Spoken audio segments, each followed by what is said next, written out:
Emma and Daniel had been married for 10 years. They met in college, fell in love quickly, and got married soon after graduation. At first, it was subtle. In the early days of their marriage, everything felt exciting. But over time, things began to change. Daniel started working longer hours, trying to climb the career ladder, while Emma stayed busy managing the household and raising their 2 children. Conversations became shorter, more practical about grocery lists, schedules, and bills. The once frequent date nights turned into rare occasions, as they were both too tired or distracted to plan anything special. Their lives became more about routine than about each other. Slowly, the spark that had once defined their relationship faded. They weren't fighting, but they weren't connecting either. Emma would often find herself sitting alone at the dinner table. Daniel, too, thinking about how distant they had become, began to notice the growing distance but felt unsure about how to bridge the gap.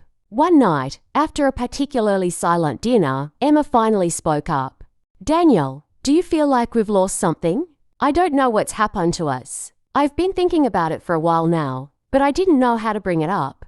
Daniel sighed, looking down at his plate. "I do. It's like we're living 2 separate lives under the same roof." They both sat quietly for a moment, feeling the weight of their words. Neither wanted to admit that their marriage had lost its spark, but both knew it was true. "I don't want this," Emma finally said. "I don't want us to drift further apart." "Me neither," Daniel replied. "But what do we do? It feels like we've just fallen into this routine, and I don't know how to break out of it." Over the next few days, they decided to try something new. They knew they couldn't fix everything overnight, but they wanted to make an effort to reconnect.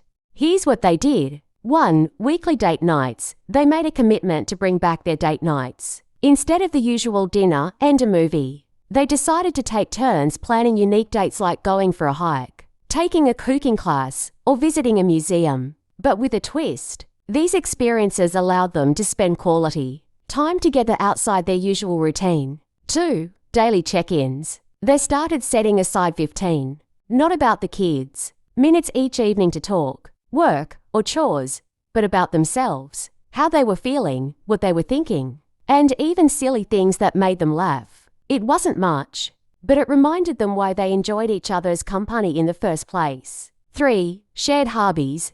Emma and Daniel realized they didn't have many activities they enjoyed together anymore, so